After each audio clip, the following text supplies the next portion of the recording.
Yeah, so why don't we get started? And just as a reminder for everyone just joining us, please use that chat. There's going to be, a couple thousand people joining us today from all around the country, and some people even outside the country, I think, too, but all food professionals and food service professionals, basically the community that we all work in. So if you hit that chat, choose all panelists and attendees when you do it. Let us know where you're clicking in from, and let us know what you're seeing with the big reopening process in your area. What's open, what's not, what's interesting that you've seen, or how are people behaving when they go out? Does it seem normal? Does it seem weird? Any fun stuff that you've seen too, it'll all give us a better picture of just what the world looks like these days. So I have with us today, Kara. She's with our custom research team, our custom insights team. And Carly, who's going to be our contestant for Name That Snap today as we get started. As you know, most people like to, well, some people like to show up to webinars a minute or two late, so this gives them time to file in. And Carly, if you could hang around with us for the rest of the time too, maybe we'll just throw some questions at you as we go. That would be awesome. So I do have to say that I have personally been quite disappointed the last few weeks, because I keep thinking that we formulate these like snap games, so they're really hard, but you all just blow this thing away very, very quickly. And it's actually a little bit demoralizing for me, because I don't know how to craft a game that's going to stump you. So I've tried to amp up the difficulty level a little bit more this time, but I get the feeling that you're still going to basically get this right out of the gate. So let's see. So if you haven't played along before, this is how we get our webinar started. We're looking at a screenshot from our Snap platform, which tells you everything you want to know about a food, a trend, a beverage, a flavor, you name it.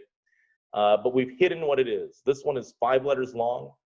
It started taking off in 2015, basically totally like unknown, unavailable up until 2015, and it's been growing very, very quickly since, but it's still relatively rare. And only 14% of consumers say they've tried it at this point. Skews younger, it skews toward the West region, and preference also skews more toward a Hispanic audience. So Carly, you're not allowed to look at chat.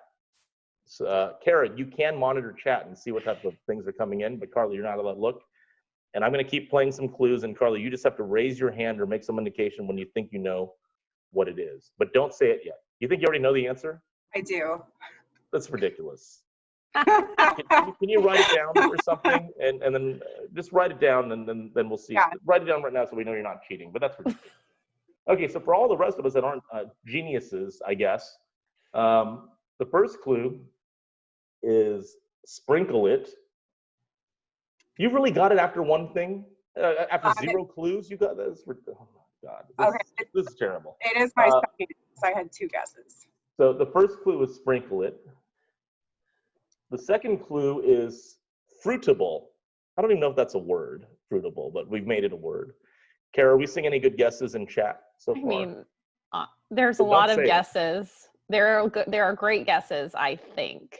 But are they all 5 letters, or are people miscounting? They are. They're all 5 letters. Like chimichurri. Nah, that didn't quite fit. No. Clue number 3.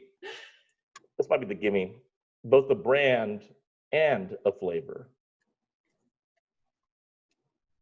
Does that change the guesses? Carly, does this feel on track with what you think it was? Yes. I think a lot of people got it too. There we go. And the last is chili, lime, and salt. And Carly, what was your guess? So I originally thought it was elote, but I also thought it could be tahini as well. It is, in fact, tahini. Did many people get that in chat? Many. Yes, many. Oh my God. And that's, not many people even know what this is. This is actually very frustrating. All right, we're gonna have to make this even harder next time. How about this one? 7 letters, pretty steady growth, right? Almost unheard of a decade ago. Now pretty popular, but it's grown faster on menus than it has in consumer adoption. At this point, only 13% of consumers have tried it. So let's take a look. This one's a softball.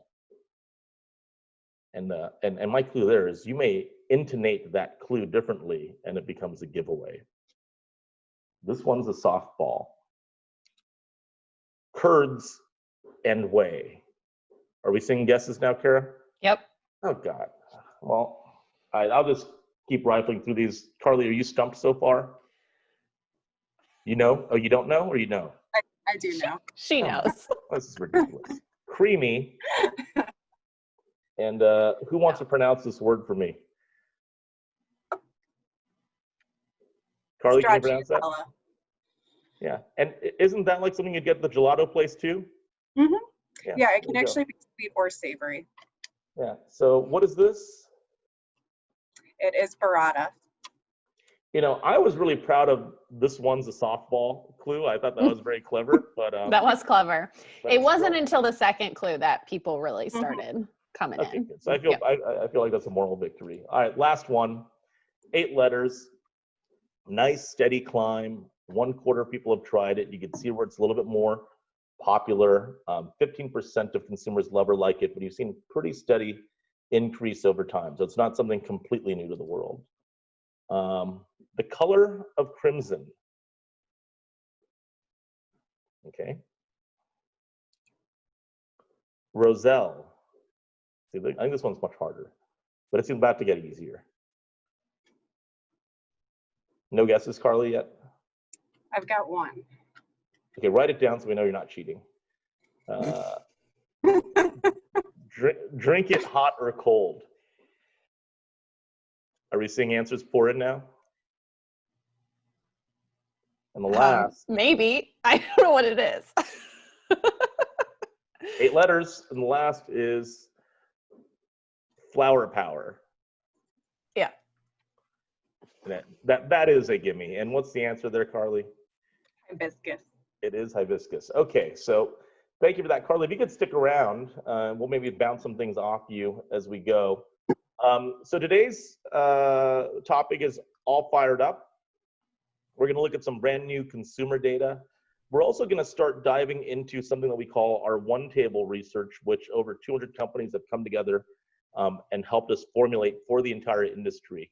Kara and her team have actually headed up authoring that research, which just got completed this week. So we're going to start over the course of this webinar and the next several webinars looking at some of that one table data. I'll explain a little bit more about what that is in just a moment, but we're going to have a slightly more data heavy session today. So make sure you pay attention. Key thing, as you are chatting, make sure you choose all panelists and attendees. That is super, super important. Otherwise, only Carly and Kara and I can see your comments. So if you want to share with the community, make sure you do that. And again, we just want to say thank you immensely. This is our 9th webinar at this point. Many of you have stuck through this with us for every single session, going back almost 2.5 months now. So thanks so much. We're going to continue to do our best to show you brand new insights every single week until we really start pulling out of this pandemic and we all feel great about where we are in the industry. So we'd originally planned to conclude this webinar series last week, but we've now extended it at least through the month of June and potentially beyond as well. I would like to ask that if you haven't already, add this to your calendar manually. So initially when we set up the webinar series, Zoom should have sent you invites and that landed on your calendar that took you through last week.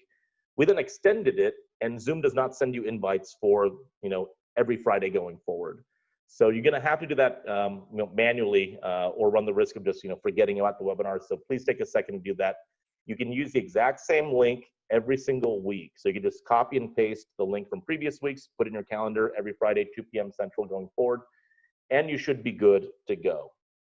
Again, as you're coming in, a lot of people come in not just for the content, but for the amazing chat that you generate as well.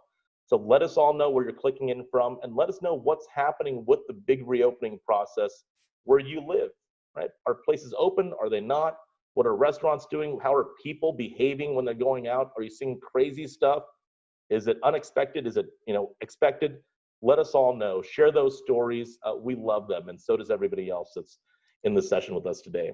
And as most of you all know, there's a ton of resources available for you completely free of charge on the Datassential website. I think at this point we're up to over 70 different reports, data opening maps, traffic briefings, exhibits, interviews, you name it, with new content posted pretty much every single day. At this point, we've now surveyed well over 50,000 consumers on different topics since the start of the pandemic. This is a fantastic resource library, and it's there for you and the rest of the industry completely free of charge. So we only ask that you use the information, you share it with colleagues and peers throughout the industry so we can all rise up together and recover as quickly as possible. So thank you for that. We also have a new interview that should be posted in the next couple of days with Dr. Paul Rosen. This guy is awesome. He was our first interview that we posted at the start of the pandemic. Many people loved that one, so we did another one with him that should be up pretty soon. He is a professor of psychology, specifically around the psychology of food. So he can talk about the psychology of contagion and pandemics and what this means in a deeper operating level in people's minds. And I saw a really interesting comment in chat last week as we're talking about some of Dr. Rosen's prior experiments. Someone mentioned that Jonathan Haidt has done some really great work on morality and disgust. And that is true. John Haidt is known as one of the authors of disgust research. John Haidt happened to do that work with Paul Rosen, who is the co-author of that work. And Paul Rosen was actually Jonathan Haidt's professor in school. So it all ties together. So if you want to really hear from the godfather of food psychology, Dr. Rosen is your guy. And there's already one interview up on the COVID webpage on the Datassential site. We should have the second interview up in the next couple of days. I promise it will be super, super interesting. Okay, so let's get started. As you know, we have been tracking for a while now whether people are very concerned about coronavirus. That number peaked in early April. It has tracked downward generally since then. You can see the numbers from just a few days ago. But more interesting is this number around, are you definitely avoiding eating out? And you can see that we hit that high in April 10th. 68% of people then said, yeah, I'm definitely not going to go eat out in any way. That number has been trending downward, and I'm happy to report that for the first time ever since essentially mid-March, we're under the 50% mark. We're now at 49% as of a few days ago. Some of this is just general consumer mindset. Some of this is certainly the fact that places are now just sort of open, and that's changing the way that we think. But that is a dramatically positive development that we've seen, a continuous sort of decline in people that just say, nope, I'm not going to eat out. And we're finally down under the 50% mark. And I think that is a sign of many good things to come. So that is really, really great news. We also do these traffic briefings. This one's sort of the more complex version. And I wanted to sort of show you a couple of pieces of information from our most recent traffic briefing. One is this chart here where we could look at what was happening on March 25th in the earlier days of the pandemic and compare that to what's happening just a couple days ago on May 26th. The percentage of people that got food from a restaurant the prior day has increased from 30% in the early days of the pandemic now to 39%. So we're seeing traffic start to move substantially in the right direction. There's another piece of interesting data here, which I think is really telling as well, which is when do you feel it will be safe again to dine in a restaurant or dine at a restaurant? You can see the numbers in late March, and you can see the numbers from just a couple of days ago. The bifurcation is the most interesting part of this. Compared to the earlier days of the pandemic, right, compared to March 25th, we now have more people that think that it's already safe to go to a restaurant. That's jumped from 10% to 18%. But we also have an increase in the percentage of people who say it's going to be a much longer period of time before it's safe, right? If you look at those last two lines, it's going to be longer than 6 months, or it'll never be as safe as it was before. We've gone from 19% in March 25th to 31% on May 26th. So you're seeing this sort of bifurcation where we're starting to polarize. One group of consumers is moving towards the, hey, I think it's safe camp. And another group of consumers is every day feeling like this is more dangerous and more dangerous, and this is going to drag on and on and on. And as we've talked about before, a lot of that aligns with political affiliation and some other demographic attributes. But you are seeing a polarization that the trend is not moving in just one direction. Some people are moving to the left, some people are moving to the right, or the opposite ends of the spectrum, and people are moving out of the middle, effectively. One other key stat that we've been tracking for some time is, hey, is this a public health crisis or an economic crisis? So this is interesting. When we started, the numbers were 63% public health a few weeks ago, 37% economic. Last week, we got down to a 55-45 split, where we're getting closer to that 50-50 mark. Going into the weekend, which is when this last piece of data was fielded, the percentage that say this is more a public health crisis increased, right? But think about what we saw over the weekend and going into the weekend. So many stories in mainstream media about the dangers of Memorial Day and how people are going to ignore social distancing and that we're going to see big flare-ups. It's, I think, largely narrative driven by just what's being reported that has caused us to sort of flip back a little bit to more people thinking this is a public health crisis. It will be interesting to monitor. We still do believe, I think, that in the periods ahead, we'll get closer to a 50-50, and eventually the green will outweigh the blue. But over the last week, I think because of the 3-day holiday and all the reporting around that, we saw more people jump back into this is a public health crisis camp. On that note, we are seeing some really interesting things where people are pretty skeptical about a lot of things these days. And that might be one of the most depressing things just about the age that we live in, where it feels like objective truth has been deleted from our lives, where no one quite knows what to believe anymore. There are no trusted sources, really. We saw even from a previous piece of the research we've done on COVID that there aren't many institutions or people even that the overwhelming percentage of consumers just trust, right? Not government institutions, not specific people. They trust their own doctor, but after that, things tend to fall pretty quickly. So let's take a look. There was guidance provided by the CDC just a little while back, talking about how COVID spreads, and a declaration, or at least a notation that it's hard to get it from surface contact. And we then asked consumers, well, what do you think about that, right? What do you think about the new CDC guidance or note that it's hard to get this from touching surfaces that other people have touched? And the results, I think, are quite interesting. Do you find the new CDC guidance that says COVID does not spread easily from touching surfaces or objects to be believable? Normally, you would expect this number to be like close to 100%. But here it's only 29% say, I truly believe this thing that was just released, right? 20% said somewhat believable. Half say this is not believable at all. So we are in a place where seemingly objective truth is no longer a part of the equation for people. Everything is sort of open to some interpretation or bias that you have, regardless of whether you're to the left or the right, above or down, somewhere. And that's what's going to make this reopening process really quite interesting. It's going to be filled with perceptions and different sort of behaviors and attitudes that we all sort of carry, and quite a lot of biases in there too. So this will continue to probably be contentious for a while if we cannot even agree to trust certain sources that should be reputable. So I thought about this for a bit. I said, should we do this? Should we not? And I said, what the heck? We're in the middle of a pandemic. Anything goes. So I'd like to offer up a poll that's probably going to be a little more on the controversial side. I would certainly say, by all means, feel free to abstain from voting on this one if you don't feel comfortable doing so. And I certainly understand that. But here's the question.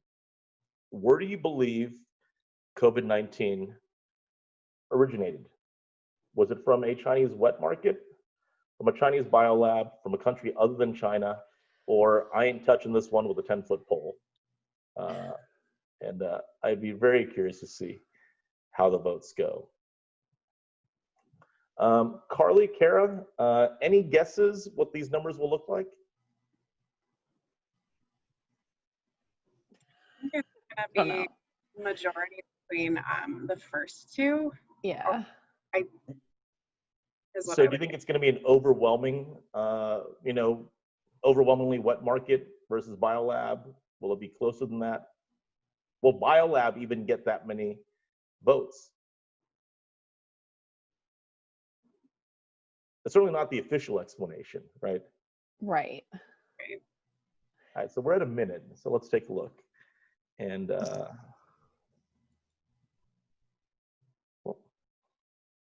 here are the numbers. So we're actually not that far from what consumers have said, and I'm going to just sort of skip to that next page. So consumers said, yeah, mostly wet market, but many, almost as many, said biolab.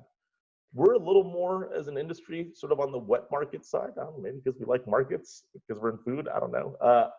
But it's not an unsubstantial number of us that think that this came from a laboratory, which is sort of interesting because, you know, normally you say that and it's, oh, that's a conspiracy theory or something, but there are lots of, let's say, countervailing or dissenting opinions out there, and they're not in the margins. Many of them are quite mainstream, whether it's consumers overall or even amongst us that are, you know, right in the, you know, in this industry and professionals.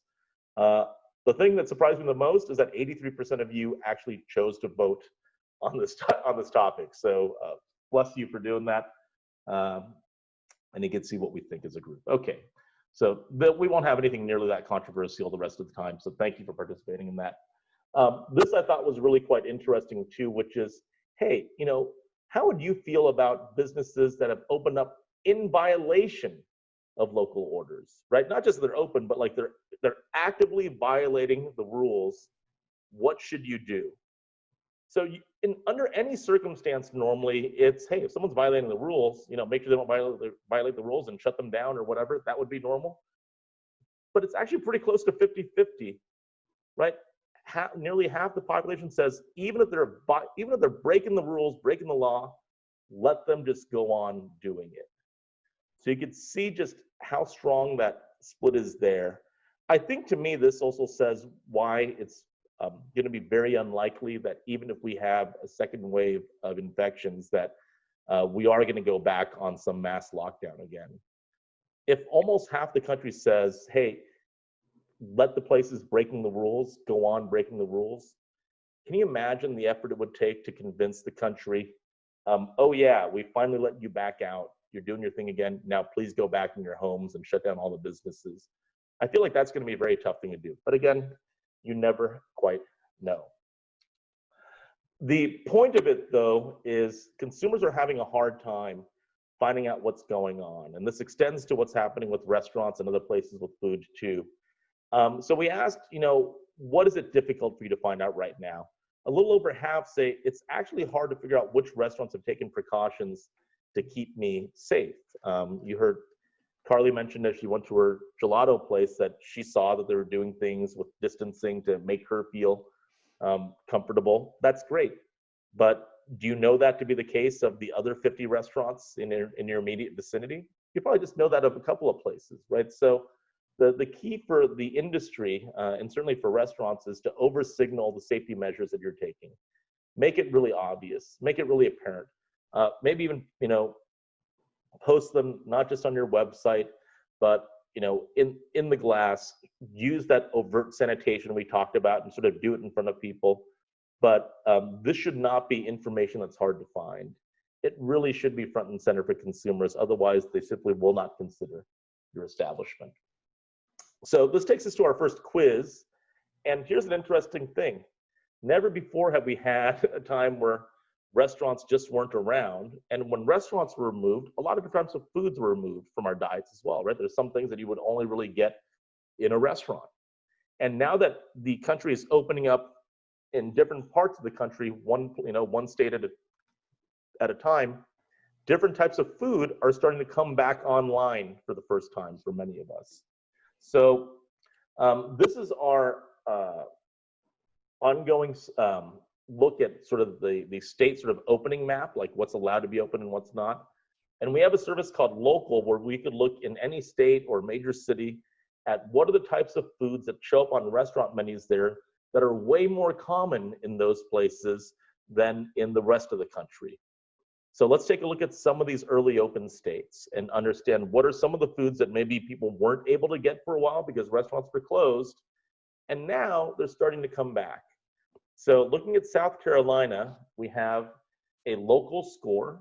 The higher your score is, that means that this is something that's way more popular in South Carolina than it is in the rest of the country, right? The classic example is something like Provel cheese in St. Louis, which is a type of cheese you can only get in St. Louis. It has like a super high score there because you can't find it pretty much anywhere else in the country.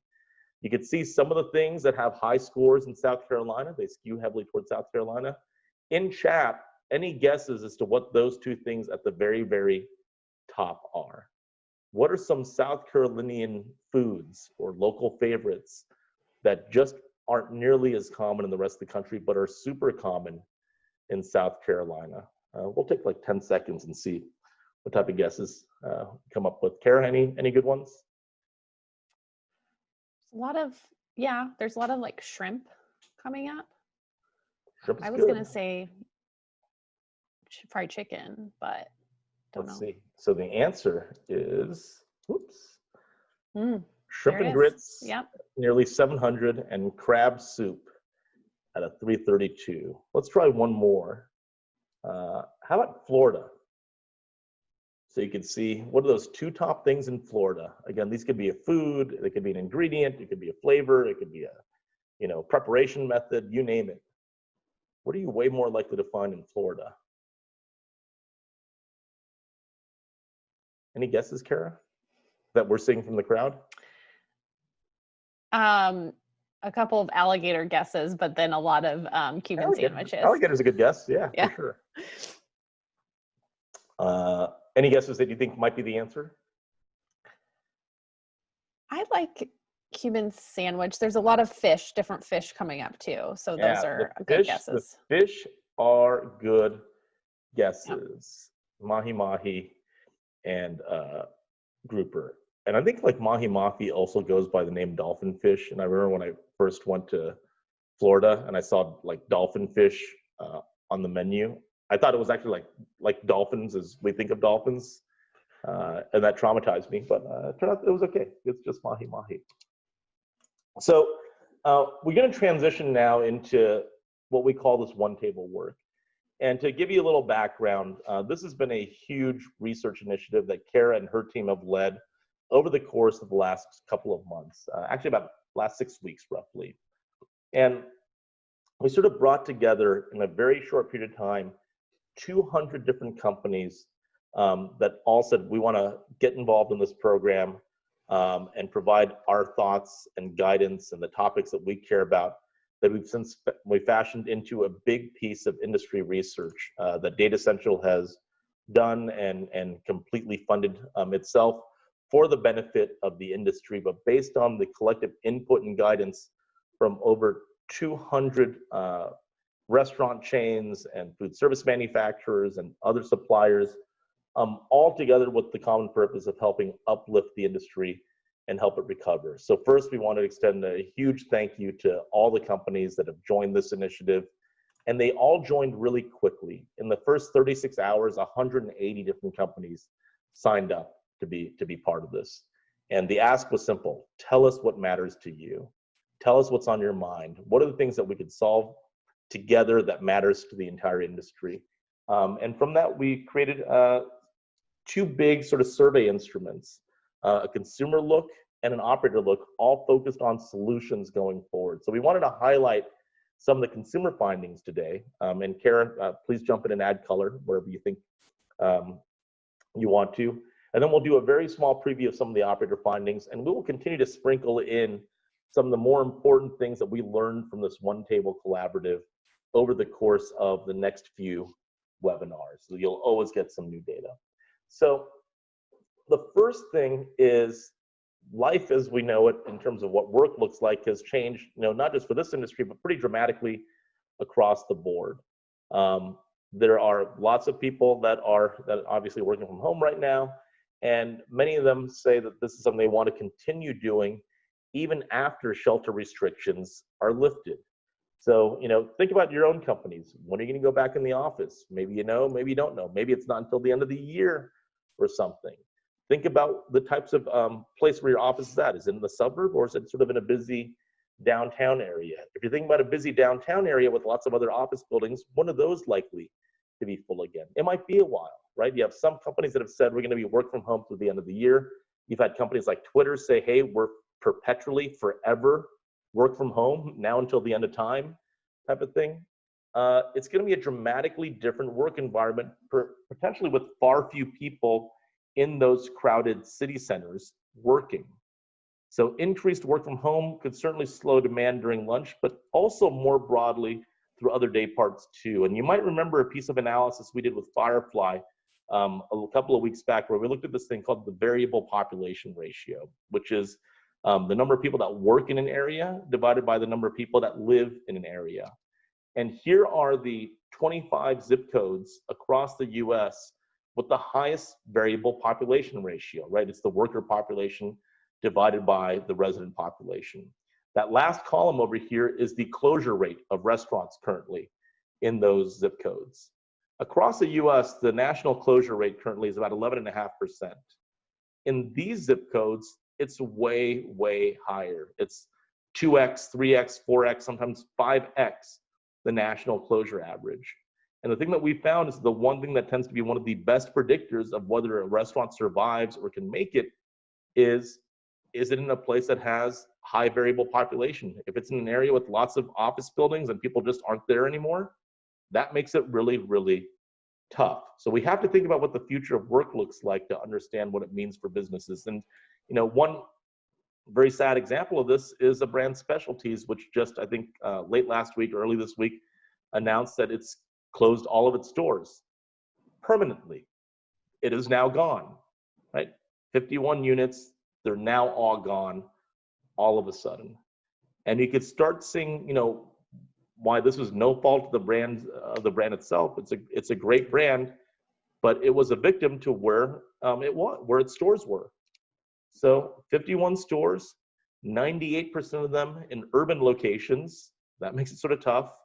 And then 1 million people living in the zip codes where there was a specialty store, 1.5 million people working in zip codes where there was a specialties location. That gives you a variable population ratio of 1.53. The national average variable population ratio is only 0.34. So this is like 5 times higher than the national average. And this was actually part of the brand strategy, was to locate in dense urban city centers where they could do a lot of catering businesses for offices and whatnot. Becomes totally unviable in this environment. And if people don't go back into work, into offices, it may be unviable in the long run as well. So through no fault of its own, it can't survive by virtue of where its physical stores are located. This is something to think about, whether you're an operator and you want to start thinking about, where are my stores at? You can start predicting which ones are more likely to recover more quickly based on the area they sit in. Or if you're a supplier to the industry, think about where your customers are at. If they're in places with high variable population, that's going to be much tougher. If they're in places with low variable population, the road to recovery probably looks a whole lot faster. You could see this, right? If we looked at specialties and we looked at the types of work being done in those areas, it's mostly professional services, people working in office buildings. And those people are all gone right now. They're all home, essentially. So all the customers have just been sucked away from that environment. So again, think about variable population and what it means for your brand if you're an operator, and what it means for your customers if you're a supplier to that community. Location tends to be everything right now. So here's a question for y'all, and we'll maybe throw this up as a poll. What do you think is more common with what consumers are doing these days? Are they more likely, are there more people going out that are wearing masks all the times? Or are there more people going out and wearing gloves all the time? Ooh, this is interesting. This is the most lopsided vote I think I've ever seen.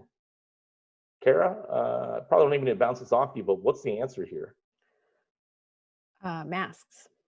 Yeah. Sort of interesting, because when we survey consumers and we ask, is it important for operators for restaurants and other stores and places to wear masks? You get one number, and then if you ask it about gloves, you get a number that's actually pretty similar, right? There's not much of a discrepancy here. In our voting, though, it is off the charts. Look at this. This is how I know you're paying attention, because the voting tends to move in one direction only. A 98% to 2% vote.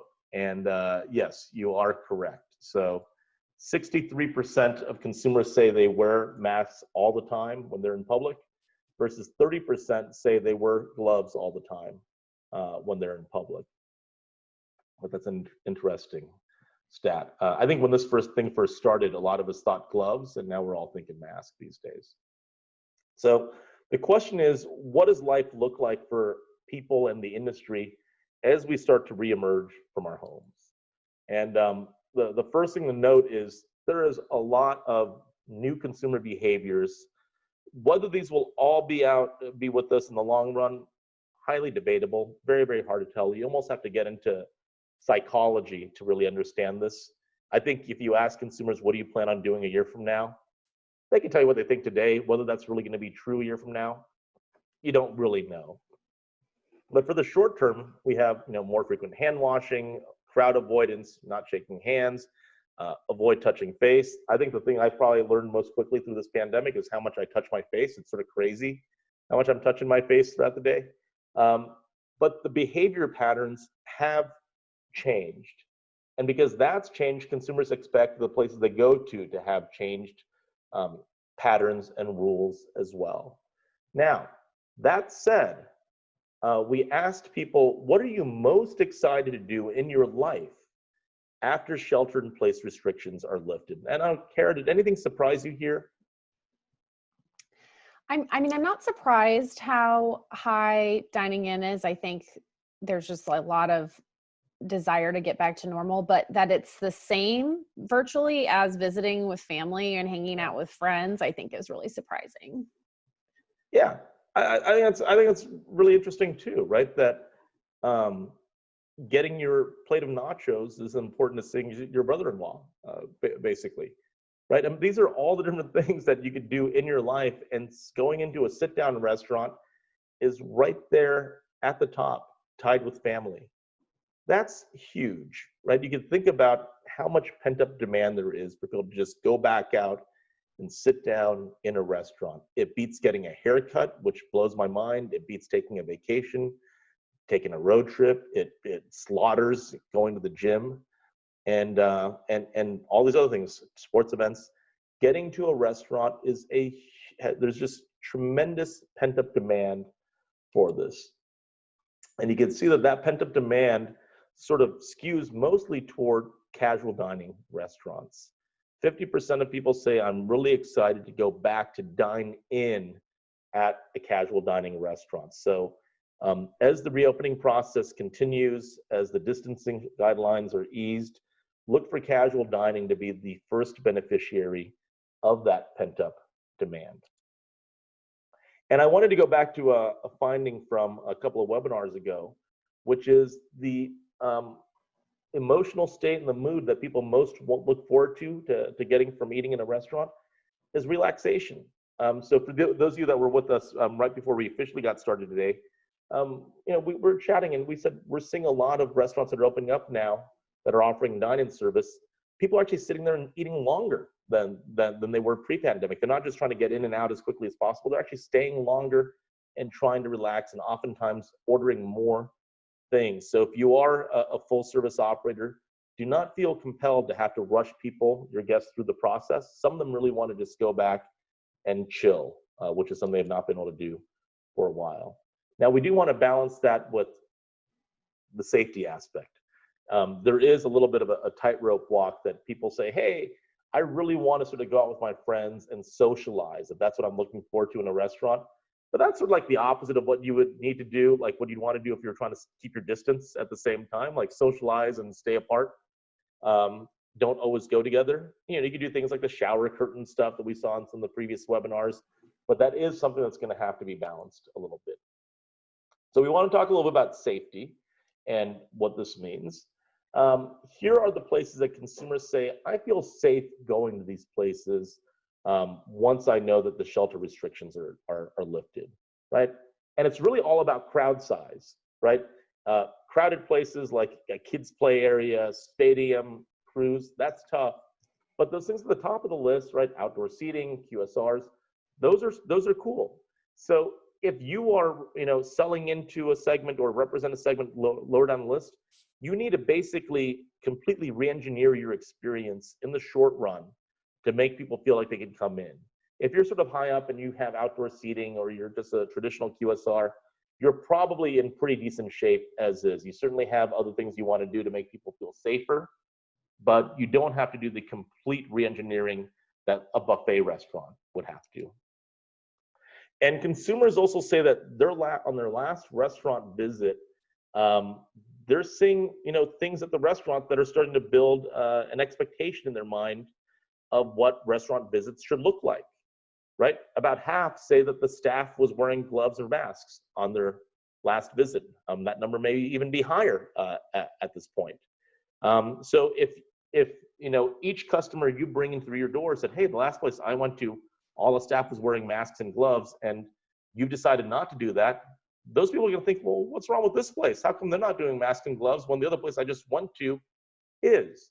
So just keep in mind that consumers' expectations have been largely reframed based on not just what they're experiencing in their own life, but their other experiences at other restaurants too. So know what other restaurants are doing, because that should shape what you're doing as well. We know that cleanliness and sanitation has become one of the most important things to consumers, and is in fact the most important thing to consumers today as it pertains to picking a restaurant. It's surpassed taste, which is normally number one on that list. And the term we always like to use, and this is actually, I think, first coined by Dr. Rosen, is this notion of overt sanitation. Go over the top with it. Show people what you're doing. Don't just say that you're keeping your place clean. Don't just post it on the wall. You really have to show the consumer. You know, take whatever it takes to be, you know, safe and clean and sanitized, and do an extra 30% on top of that.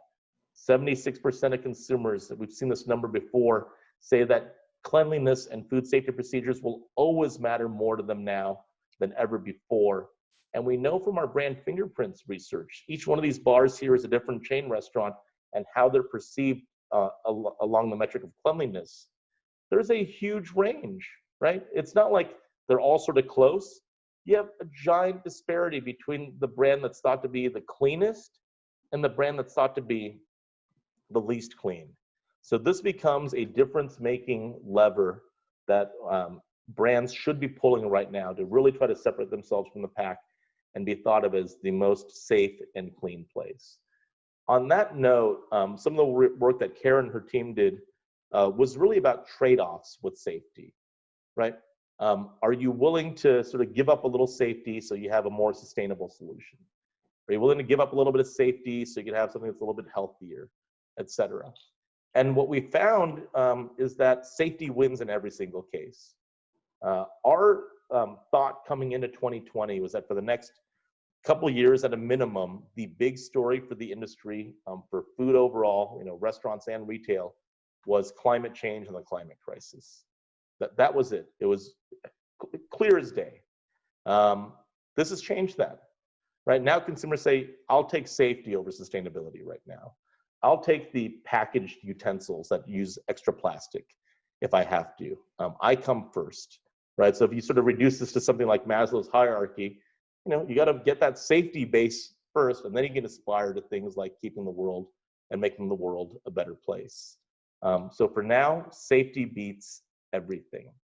But I do think that we've moved from a mindset of fear to a mindset of caution. So we've said this before, fear is sort of like when you think something goes bump in the night, you don't know what it is, you act irrationally. Now consumers have been doing this for a while, they sort of get it, and they say, you know what, I sort of understand, I just want to be careful. And that's a much better place for us to be, right? Because you can actually start doing something with that. We'd much rather have consumers be cautious than just, you know, explicit, you know, fearful with no remedy. So in that move towards cautiousness, consumers say, you know what? I'm cool with a lot of different things. I'm good with, I would totally accept going to a restaurant that's reduced their seating. In fact, I sort of like that.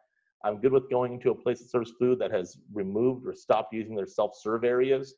I'm even cool if some places have like a designated person that monitors customers to make sure that social distancing is happening. I'm okay with all these things. And as it relates to self-serve, we may see some changes in the very, very short term about the availability of different self-serve formats in restaurants and stores and other places. Look at the numbers here, right? So is it safe or is it not safe? Well, you have some things like sort of like a beverage cooler that are thought to be pretty safe. Just reach in, get your can or bottle. But look at some of the other options, right? Dispensed beverage, roller grill, soup bar, salad bar, buffet style restaurant. A majority of consumers in some of those cases say, yeah, I don't really perceive this to be safe right now. Now, this will probably change over the long run as we get sort of more used to things again and we get back into our old habits a little bit. But as it stands right now, it will be a challenge for some of these things. And I think many operators will look for alternatives to what have been these traditional sort of self-serve formats. So think about that and what it means for your business if you're playing in those formats currently. And you know, you can even look at sort of different interactions that people have with, let's say, packaging or how they get food. What do they think is very safe? Yeah, prepackaged beverage, that's safe. You know, sealed single-serve packages, that's great. Beer, wine bottles, that's pretty safe.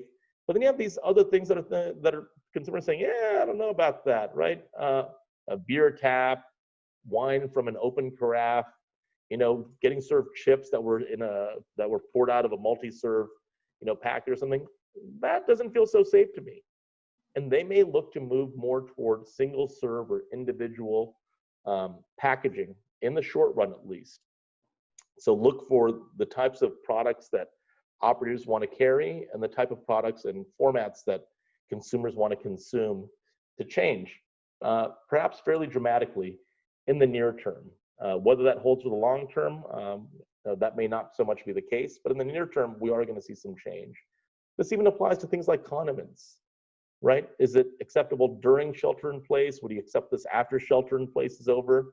What if we got rid of tabletop bottles and just gave you single serve condiments in packets instead? Yeah, people say, okay, let's do it. What if the condiments were just by request only, so you didn't have, you know, a shared bottle that you had to worry about? Yeah, okay, people accept it. They say, let's do it. So these are pretty fundamental changes in the consumer experience and very, very big changes in the way that operators will look to buy product. And we really are at a point where there's a tremendous mindset of change, not just with people, but with the places that operate and serve food. You'll also see some acceleration of things, right? One of the things the pandemic has done, and I think this is a positive, is it has accelerated things that were probably going to happen at some point anyways. Contactless payment is a great example. Prior to the pandemic, about 1 in 3 people say they've used phone pay, you know, Apple Pay or Google Pay or some other form of NFC. And you know, that's years of time that those technologies have been around, right? I think, you know, 2015 and later. And then all of a sudden, in just 8 weeks, another 16% jumped on board that train. We've had as much adoption for NFC payments, contactless payment, in the last 8 weeks. You know, we've had half as much adoption in the last 8 weeks as we had in the previous 5 years combined. We're accelerating the adoption of many things, whether it's contactless pay, order ahead technology. These are things that are not just a reaction to the pandemic, but an acceleration of trends that were going to happen anyways, and that will be with us for a long time. I actually sort of like this. I don't know, Kara, do you use like phone pay when you buy stuff? I hadn't very much previously, but definitely have increased that. And it's so convenient. Isn't it great? It's the best thing in the world. Yeah. Right? I just do worry about, like, you know, I think this whole thing just has so many implications that we don't even know yet of underserved communities. So What do you think? We'll Would you be a proponent of face pay? I don't think so. Because No, sometimes even with your phone, it doesn't recognize you. Oh, And you're then, thinking more from security. yeah, Not, or not like not if I'm like, privacy, security is your concern. oh yeah, privacy doesn't exist. You So, don't care anymore? no, it's just not a reality anymore. You're being contact traced right now. Yeah, exactly. Yeah. Yeah, I love the phone pay thing. Face pay, we'll see, but that's actually been rolled out in some other parts of the world already, where you just go up, the camera recognizes you, and then just charges you based on that. But that's a little spooky and creepy, I think. So I did want to spend just a couple of minutes giving you a little bit of a preview of some of the operator insights. I didn't realize how fast I spoke, so we actually have a little more time to dwell on a couple of operator slides here. So one table is both a consumer study as well as an operator study. There's a couple of thousand consumers and about, I think, 500 or so operators, each answering a really long list of questions. The consumer survey was actually broken into 2 tracks. Combined, there were about 118 questions between them. And we will actually release the full reports for both the consumer study and the operator study to the industry at no cost next week sometime. And we'll send a note when you can download those off the COVID webpage at the Datassential website.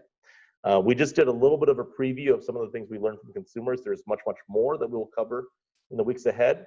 But I want to take a couple of seconds to talk about some of the more important things we learned from operators. And this is just the smallest tip of the iceberg. There is so much more than this that you'll discover. But I wanted to maybe sort of tell what I think is one of the most important stories that we learned in all this. This chart is, I actually love this chart because it speaks really to a golden opportunity for any of you that happen to represent a food service manufacturer or supplier that sells into the operator community. The blue line is when do you expect to be reopened, right? You know, May, June, July, August, September, or later. And the pink line is when do you think your traffic will be back to normal. And you can look at the shapes of the curve, that you have a large number of operators, a heavier percentage that say, you know what, I expect to be fully reopened with full capacity and everything else pretty soon, right? If not May, then in June or July, but it won't be long until I am up and running at the capacity that I want. But they don't expect traffic to be back to normal for a little bit longer. So there's a gap in time between when they open up and get back to their operation and when they expect to have all the butts back in the seats. What's going to happen during that time? Well, this is the grand retooling period for operators. This is when they say, hey, I have to make some changes. I'm going to accelerate some things I was already thinking about doing, and I'm going to be completely open to other types of changes entirely. And I have a short window in which to do this. It's going to be the window of time between when I open up and when I am back to full traffic. That is the golden opportunity, not just for the operator to improve their operation, make changes, switch to new product formats and what have you, but for all of you who are suppliers to operators to talk to them and show them why your solutions make sense for them, not just for this time, but going forward as well. One of the things that we found particularly enlightening and perhaps even shocking in the one table operator research is just how dramatic some of the changes are.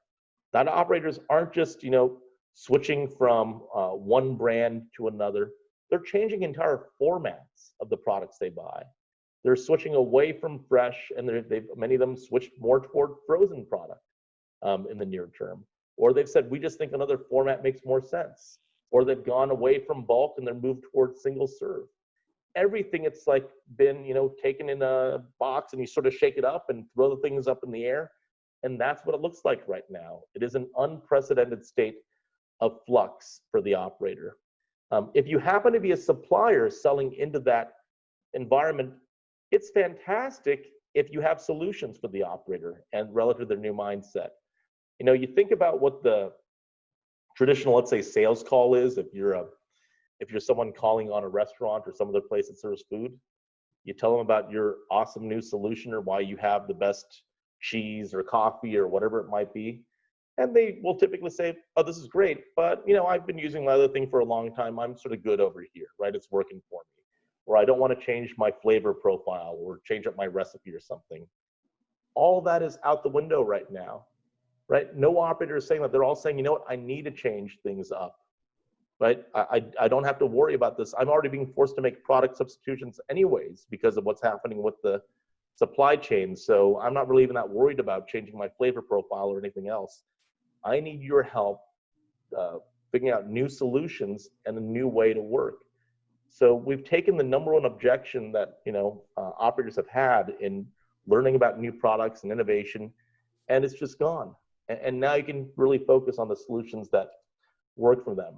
And look at what operators have said, right? It's the chart on the right. What do you think about trends moving forward? Well, about half say, yeah, trends post-pandemic will be just about as important as they were pre-pandemic.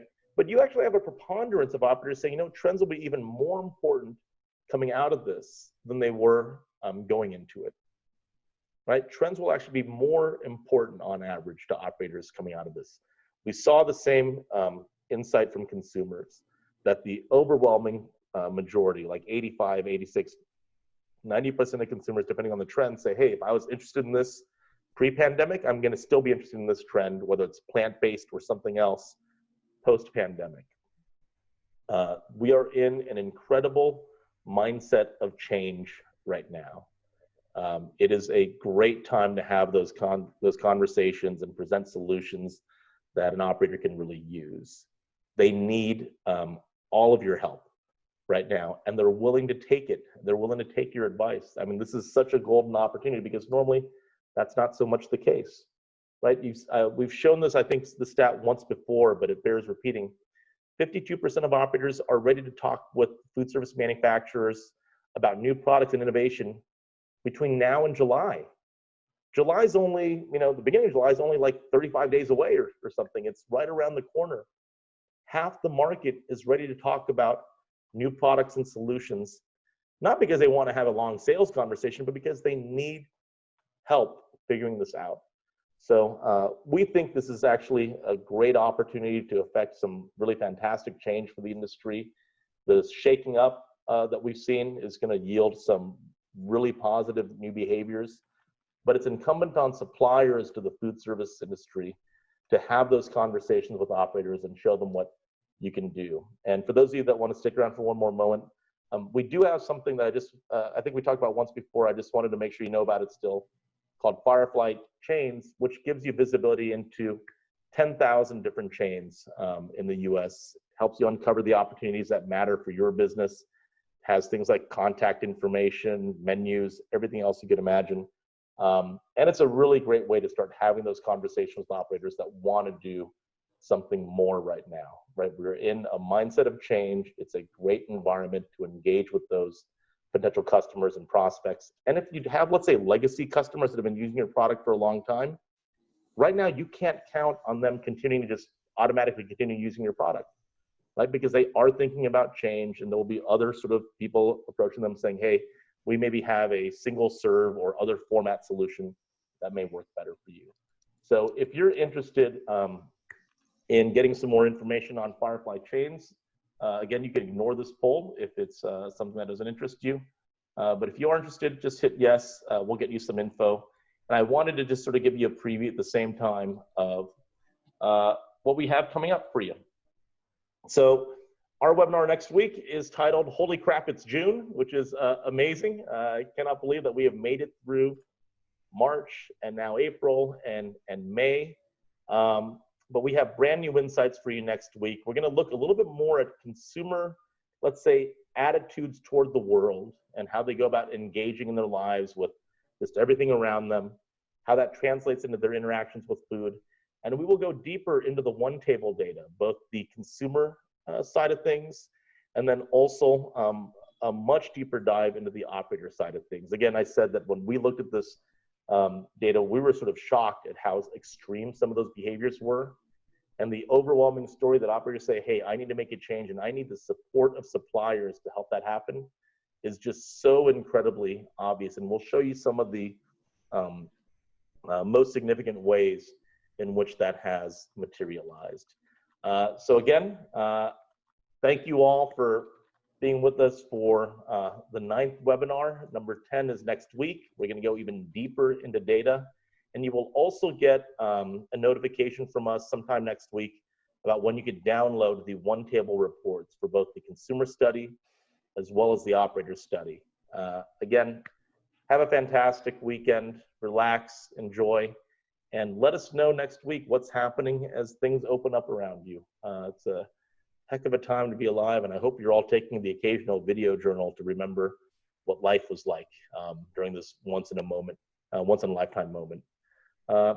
Kara, I don't know if there's anything that you wanted to add. I feel like I do this every week where I just start talking over everybody, but I see you smiling when I'm doing it, so I feel like I'm getting a reaction from you. So I feel like I'm listening.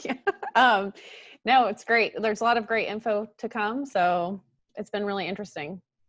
Yeah, and I actually think that the consumer work for one table is fantastic, and it's incredibly deep.